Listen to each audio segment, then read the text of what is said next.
Hello. Welcome to Nemertes' first webinar in our Next Generation Networks 2021-2022 research session, a research study series.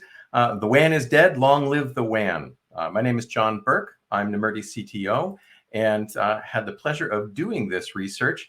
I'll tell you just a bit about the study that we did and then dig into what we saw ongoing, what we saw emerging in the course of this study about the ongoing transformation of the WAN, facing a shifting workload, how organizations are re-architecting things, and we'll touch on the temporary state of the enterprise SD-WAN and then wrap it up with some recommendations and queue up the next episode in the series, which will be covering wireless WAN and a variety of work from home related issues. So in this research study, we collected data from about 35 companies touching 2 countries and a broad variety of vertical industries. In size, they were medium to large with a median employee count of 4,500 and a median annual revenue of 850 million. It actually leaned a little towards the high end on both revenue and employee counts, which is nice because we see folks really pushing their technology in those larger companies.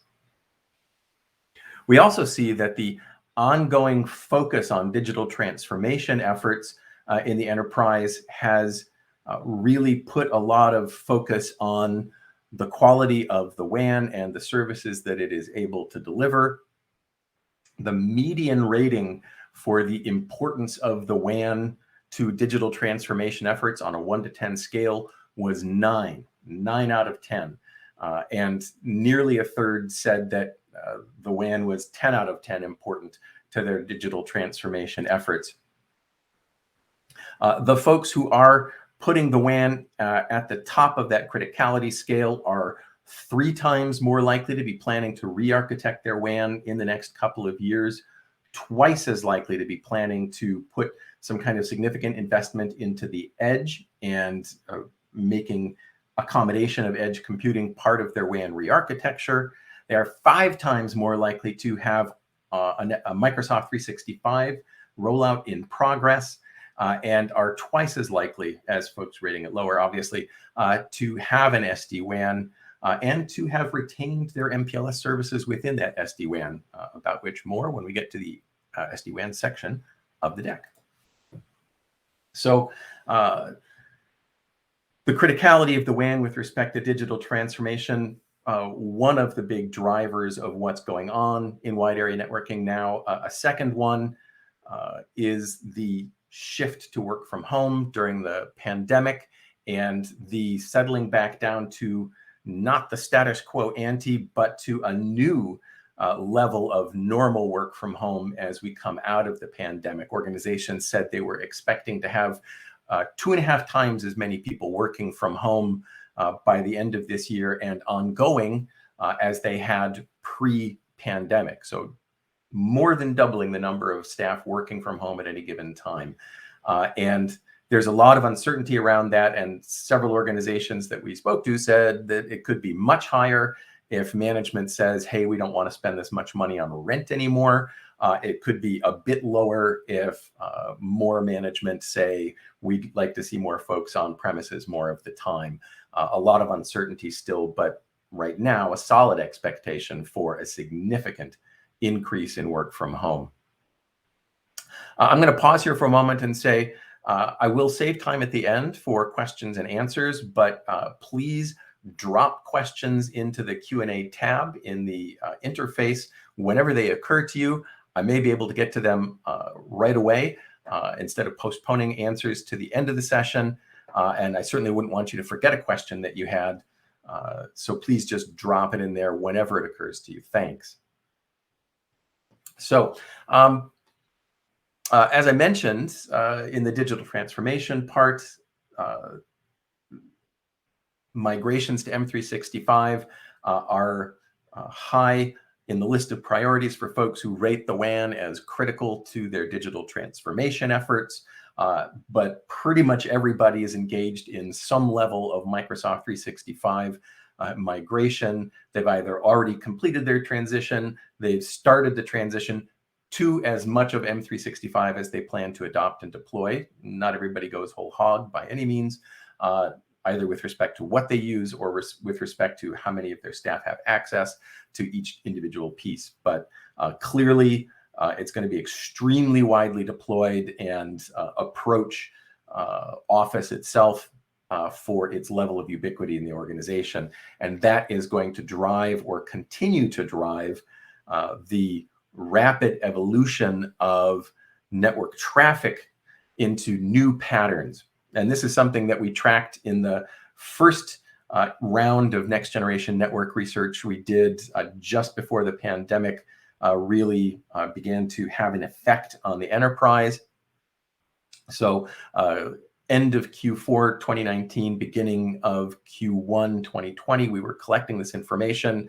You can see it in the blue bars there for what percentage of the WAN's traffic load was connecting things on the inside to other things on the inside. The traditional description of what the WAN does. It connects users in branches to resources in data centers, or users in branches to each other, or people to resources in other branches. But basically, the WAN was by definition carrying inside things to other inside things, and any use case touching the outside had to be treated as something of an exception, something of an aberration from that normal traffic pattern. And of course, the rise of the internet began the dissolution of what that meant. The emergence of cloud as a service delivery model, and especially of SaaS as a service delivery model, began to accelerate that shift of traffic from inside to inside to something else. In the case of SaaS, inside to outside, and outside to inside. And we got to the point pre-pandemic where the traditional use case was down to a bit under 40% of the WAN's traffic. So less than 40% of the WAN's traffic was what we think of when we think of the WAN, or what we used to think of when we thought of the WAN, inside to inside connectivity. The rest of the traffic, 60% of it, slightly more, was touching the outside, either starting there, finishing there, or both. Now, during the pandemic, no surprise, that shifted substantially, and the inside to inside use case became more of an outlier at just 25-26% of traffic, and traffic flows touching the outside rose to nearly 75% of what the WAN does. And looking at that, what's hidden inside that is the number of different ways outside traffic moves. Some of it follows the traditional path of riding across private connectivity, still mostly MPLS, to get to a data center or some kind of internet hub, where it then gets routed out to the outside. And things going to the outside from the data center could be going out across an internet link directly, could be going out to the internet, but via a CASB. So maybe that's on the internet, or maybe it's private connectivity. Could be going out through a cloud direct connect or a cloud exchange. Increasingly, with the rise of SD-WAN in the last 4 or 5 years, we're also seeing a substantial amount of that outward bound traffic traveling directly from branch offices to the public internet at the edge at the branch. So there's an inward bound path that takes traffic across the WAN to other inside destinations of the branch offices, the data centers, and there's an outbound branch of the traffic flow from that data center going directly to the internet from there. We know from past research that shifting traffic onto the internet is a double thing for organizations deploying SD-WANs. In one case, they want to use the internet as a replacement for MPLS to take traffic from inside location to other inside location across an encrypted tunnel on the internet. but they also want that internet breakout at the branch so they can get things off their private network as quickly as possible and get it to the cloud destinations it's headed to as quickly as possible, both for, well, primarily for performance reasons, but also for cost reasons. So all of these different avenues for outside traffic getting onto and getting out of enterprise locations exist. And that is a considerably more complex picture of how network traffic can flow than, again, a lot of network engineers carry around in their heads as a picture of their WAN. For far too many, the WAN in their heads is still the inside network that is routers all talking to each other across MPLS with a few very cleanly defined egress points for the internet traffic, usually at the data center. And all these other avenues for traffic getting in and getting out are treated again as exceptions to the rule, but the rule is still the inside-to-inside model. And that's wrong.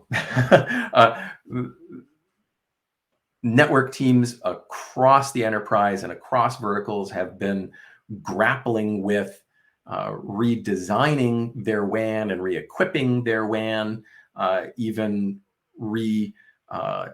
structuring their WAN via SD-WAN to deal with this multiplicity of options that are available. And what really has to happen is that mindset, that paradigm for what the WAN is and what the WAN is for has to change too.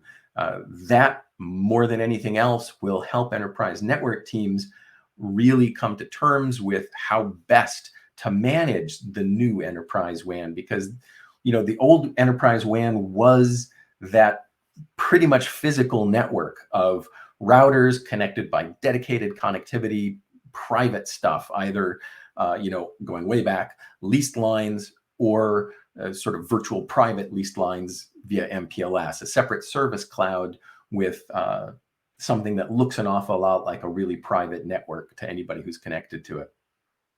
The new WAN, and this is the reality of a lot of organizations that they haven't yet fully embraced as the reality, is not a physical network. It is a collection of network services and connects and controls the communications for things that are not in the same place. It is based on services. So again, not just MPLS, but MPLS, internet, direct cloud connects, cloud exchanges, and then within cloud environments, the networking services embedded within them, be it Azure, AWS, Google. You can do an awful lot that used to be called WAN networking strictly within your cloud provider's internal networks. So services, and both physical and virtual devices, whether they're running on premises in your data center, on premises in an appliance in a network closet in a branch, or running at the edge of a service provider's network in the NFV model for delivering, say, SD-WAN functionality as a managed service, or they could be running in the core of a provider's network, or they could be running in your IaaS installations. The point is, it's both physical and virtual devices, and the focus is on the services that connect things, not the medium over which those services are transited. And it's a locus of control for connecting and controlling communications. So the way we are thinking about it more now is to emphasize that there's lots of different ways things are going to find their way from inside, say in a branch office, to elsewhere inside another branch office, a data center, cloud infrastructure that you're running in IaaS installations, whatever. There's going to be coming in from the outside via the big internet. There's going to be coming in from quote unquote the inside over SD-WAN, using internet, using MPLS, using both, using neither if you happen to be doing 5G. And there's going to be cloud services interposed in strategic places to improve the security and the control available on all those traffic flows, whether it's zero trust network access or software-defined perimeter solution that's providing inbound access from users in the big internet, or firewall as a service protecting things on the inside from attacks across the big internet, or a secure web gateway as a service protecting outbound traffic from the big internet as folks try and use it from inside the enterprise's service envelope. And of course, CASBs to provide control and visibility into what's going on across all of this infrastructure, and a multiplicity of options available for connecting to and through any of the media that are in use. So emphasizing options, emphasizing services, emphasizing clouds as critical components of the wide area network, and not just things hanging way off the side that you're dealing with as an exception. So as noted earlier, lots of folks are planning on doing re-architecture of their WAN in the next couple of years. A lot of folks have done a WAN re-architecture in the last couple of years. And a big part of that re-architecture is accommodating these emerging technologies like edge computing, like 5G for wireless WAN connectivity, continuing to expand the use of SD-WAN, expanding the use of software-defined perimeters or zero trust network access solutions, embracing the bucket of services that fall under the name SASE, and of course, a few less broadly deployed or intended to be deployed services like low Earth orbit satellite down there at about 4% of re-architectures. We see a fair amount of divergence between what folks did in the previous couple of years and what folks who are planning to re-architect in the next couple of years are focused on. A much bigger emphasis on edge computing, for example, a somewhat smaller emphasis on 5G, perhaps due to the slowness of deployment of 5G services, perhaps due to that focus on edge and thinking, yet evolving, that may not be as friendly to 5G or vice versa as wired connectivity will be. More on this as we go. And about the same level of interest in SD-WAN. That's nice to see. Another point of divergence in re-architecture is between those who are essentially very conservative in their approaches to IT and those who are more aggressive in their approaches to IT. The conservative shops tend to focus on cost savings. They tend to deploy technologies late. They make strategic investments in IT rarely or never. And folks in that side of the picture are less likely to be thinking about edge computing, for example, and less likely to be looking at 5G, less likely to be, excuse me, less likely to be doing SASE or low Earth orbit SASE. They're more likely to be doing low Earth orbit satellite, interestingly. The folks on the more aggressive side of the picture are more interested in edge, more interested in 5G, and more interested in SD-WAN. So they're looking to really push that level of additional control to fold wireless WAN into the set of options available under SD-WAN and to accommodate edge computing in whatever they wind up doing to redesign things. I'm going to pause for a moment again and encourage folks to submit questions. We're getting close on to the Q&A period. So SD-WAN has had an interesting ride during the pandemic. Some of the folks that we've discussed this with have said, yep, we decided to move ahead fast with our SD-WAN deployment because the offices were empty and moving ahead with it wouldn't interfere with anybody's work if we got something wrong. Others said we put that deployment on hold and in fact canceled our contract for the managed service we were going to deploy because we're not even sure how many of those offices are going to still be open post-pandemic. So we just put a stop to that. So whereas pre-pandemic, about 60% of folks said they had begun their rollout or were about to in that year, 2020, what we saw in 2021 was that only about 40% said they had already deployed or were starting their deployment in that year. And instead, a lot of folks shifted back into the planning to deploy in 2022 bucket. Looking just at that, the numbers are roughly the same. In 2020, about 76% of the folks we got data from said they were planning to have an SD-WAN deployment in progress by the end of 2022. Now it's about 72%. So that hasn't shifted much.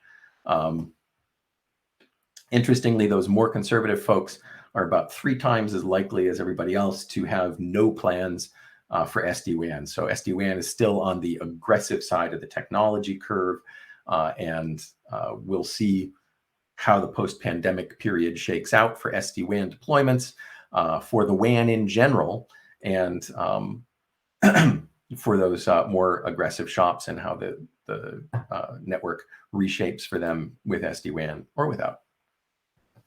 Now, one of the perennial questions, I've been asking it since I think 2015, 2016 at the latest, is what are you going to do with your MPLS once you have deployed SD-WAN? And whereas in the past, a majority of folks said, yes, we're going to keep it, but we're going to shrink it down considerably.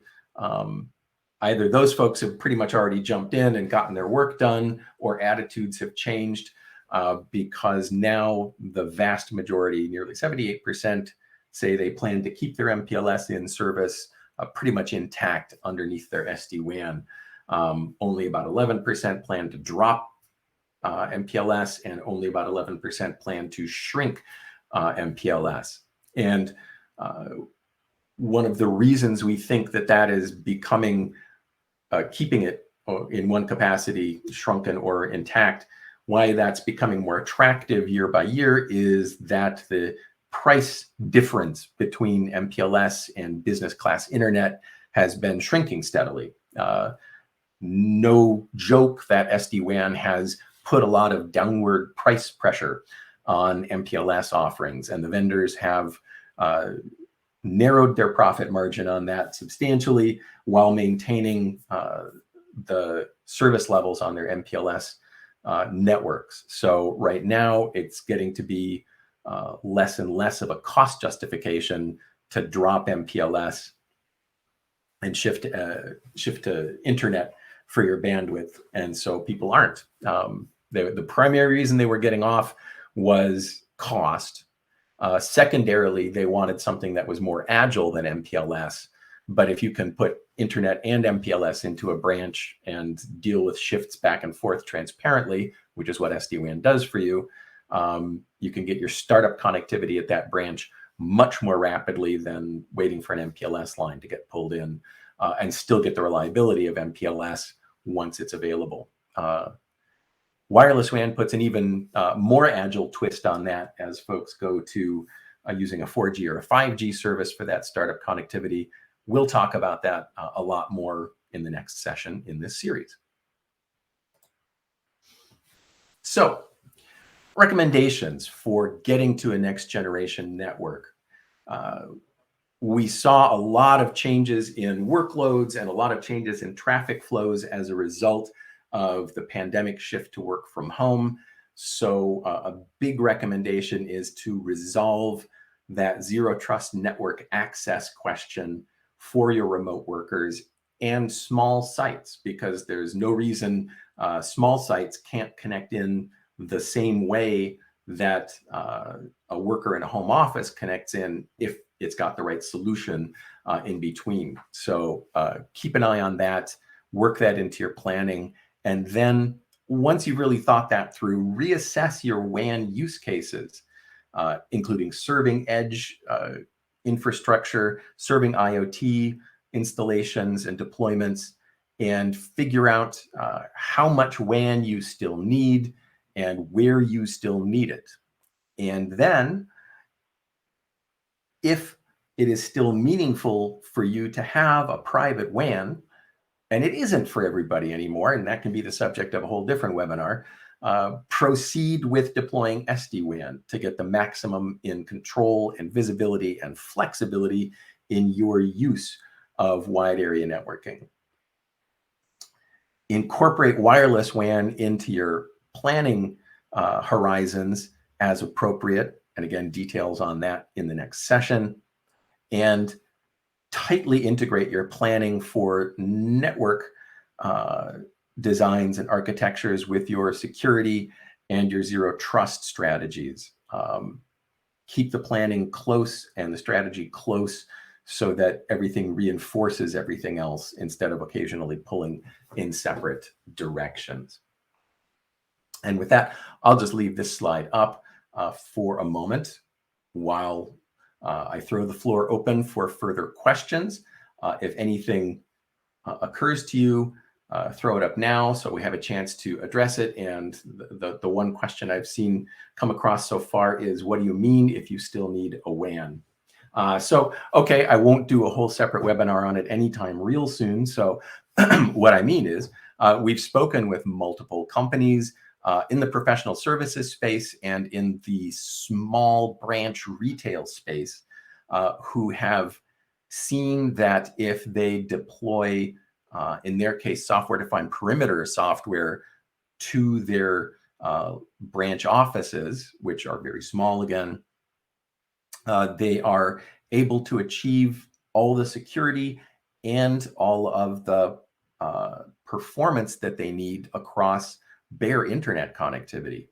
And between use cases like that and use cases where a majority of a company's locations are simply not coming back online post-pandemic, work from home is becoming the norm for 80% of their staff instead of 10% of their staff pre-pandemic. Their WAN has either shrunk dramatically or indeed ceased to exist in any meaningful sense. And so for them, wide area networking is now about controlling a CASB, controlling their connections between their data center and their cloud resources, and controlling that zero trust network access solution. So that's what I mean if your WAN still is meaningful, if you still have a WAN. Any further questions? Wow. I guess that was compelling and extremely clear. So I'm going to wrap up the webinar right here. I will say thank you. I will say check out the attachments tab. There should be a link to register for the next episode in this series, which will be focused on wireless WAN and work from home. And until then, please have a wonderful and safe day. And thanks for joining us today.